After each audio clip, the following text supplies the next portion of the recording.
It's about 10:30 on the 11th of February. 10:30 p.m. local time. And we're coming up here around the south end of the Acklin Islands, coming through this Miraporvo passage. And of course there's supposed to be a light on Castle Island, and of course it's out. So far I've yet to see a light on the Bahamas that was actually working. So that's all to say that I'm just going to trust my charts and my chart plotter here. So far I've found these Explorer charts to be quite accurate. And anyway, this passage is several miles wide, so it shouldn't be too much trouble. Just stay in the blue area. But up on deck, I look around, I can't see anything. I can't see any lights, I can't see any land. It's a clear night, but there's no moon, so I'm just flying by my instruments here.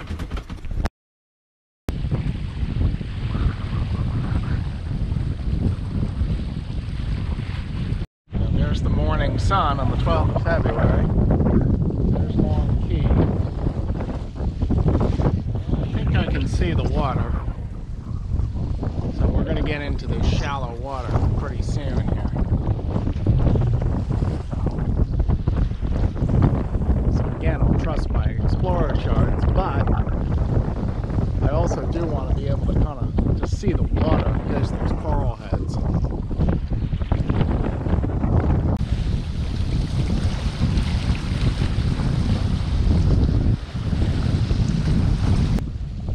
we're still just sailing into the double reef main, just going real slow here and watching the water.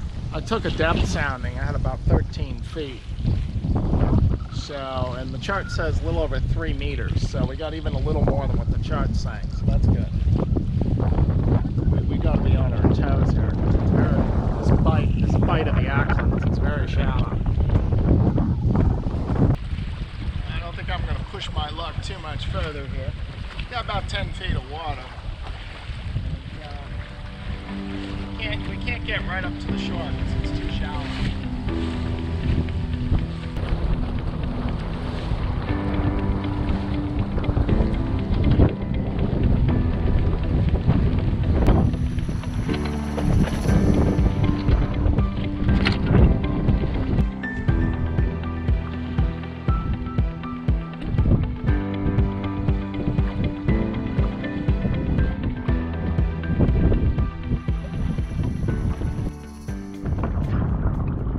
The brisk northerly winds show up right as forecasted. I decide to take a swim and see how well my anchor has reset itself. What I don't know is that my GoPro camera is slowly leaking and is about to die on me. So a new GoPro goes on the purchase list.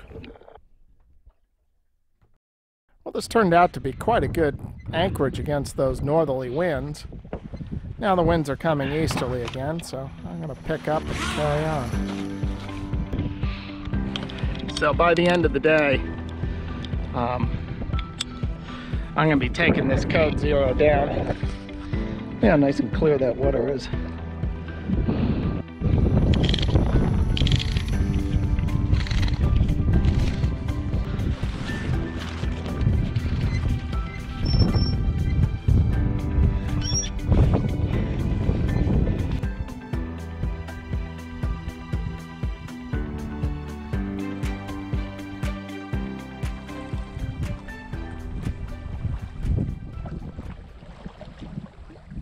Ew, I just saw a pretty decent sized coral head go by just to lure it there.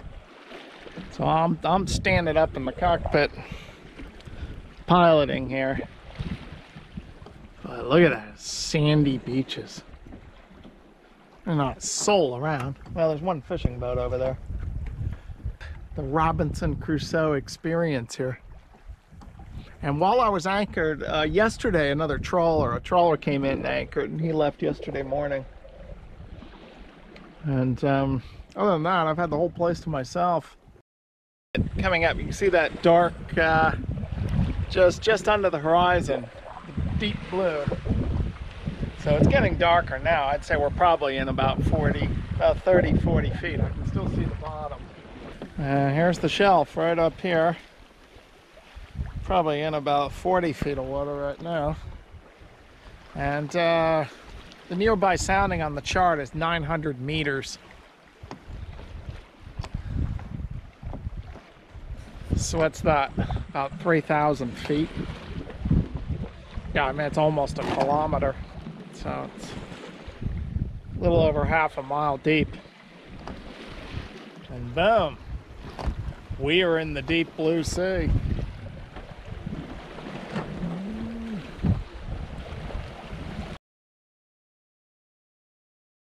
It is Valentine's Day, February 14th, 2023. And we departed the bite of the Acklins. We were anchored just behind Long Cay there. We departed about an hour and a half ago. Well, we've got nice sailing out here, except the wind is on our nose. And we still got a leftover swell on our nose. Hopefully, and I got the code 0 up, and so that's flogging a little. So far the model's been pretty accurate, so hopefully they will be accurate in saying that tonight the winds are going to veer from northeast to east, which will give us a much better angle so we can clear Long Island in the Bahamas. Other than that, boy, is it gusty. Look at these gusts. And I'm headed to Rock Sound, I think it is, which is on Great Eluthera. It's the very southern little hook in Great Eluthera. It's a run of about 190 miles, a little less than 200 miles. I think anchor up, anchor down is just about 200 miles. And it's going to get, once again, we're going to get another pulse of fairly brisk trade winds. Not really strong. Looks like kind of 15 to 20, maybe 15 to 25, and slowly veering. We interrupt this program to bring you a special report. That is, well, there's a couple of them. I think these are Gulf Stream dolphins. Whoa, those are big. Oh, there's a whole bunch of them.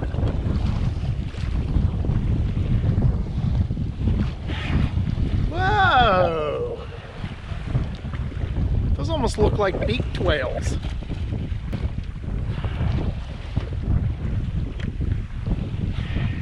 Well, a pleasure to meet you. Of beaked whales, Wikipedia says beaked whales are noted as being one of the least known groups of mammals because of their deep-sea habitat, reclusive behavior, and apparent low abundance. Apparently, they left their secluded deep-sea abode to come pay me a visit, so I'm stoked.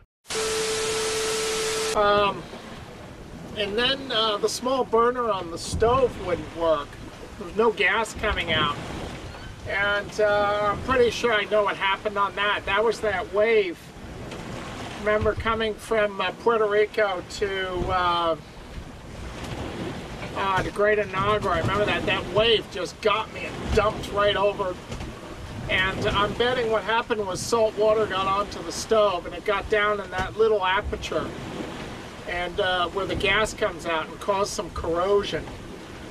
And so what you do is, I use a guitar string, just a steel guitar string, and it's kind of hard to see, but you just have to get the guitar string in that aperture and then just move it in and out a bit. And usually that'll clear out what's ever in there, and it works. So I got the stove all operational again, and and I had my clam spaghetti for lunch. One of the reasons I want to get all the way to Rock Sound is just because I haven't been able to get any provisions since leaving Puerto Rico. So I'm told that Rock Sound, there's a grocery store there that's pretty well stocked because it's fairly close to Nassau. I guess there's a supply boat that comes directly from Nassau that keeps the grocery store stocked. And I'm assuming I can also get fresh water there too. And it also looks like Eluthera, that sound there looks like some pretty nice cruising. So I'll probably do that, and then maybe over to the Berry Islands, and then depart the Bahamas, probably at Chub Key, and go across the bank back to Florida. Well, winds are picking up, but still kind of about 12, 14 knots. It's supposed to pick up to about 14 to 18 overnight. So I've snugged her down.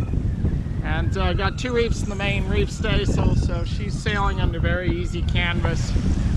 And there's no need to really drive her hard, because we've got 160 miles to go. So we're not going to make it into Eluthera Rock Sound tomorrow. And you don't want to go into these anchorages at night. So it's best just to sail easy, sail slowly. And we'll get in Thursday morning. I think it's the Davis Channel. You enter into the Eluthera Sound, though. I think it's the Eluthera Sound. Anyway, gotta go look at that chart. But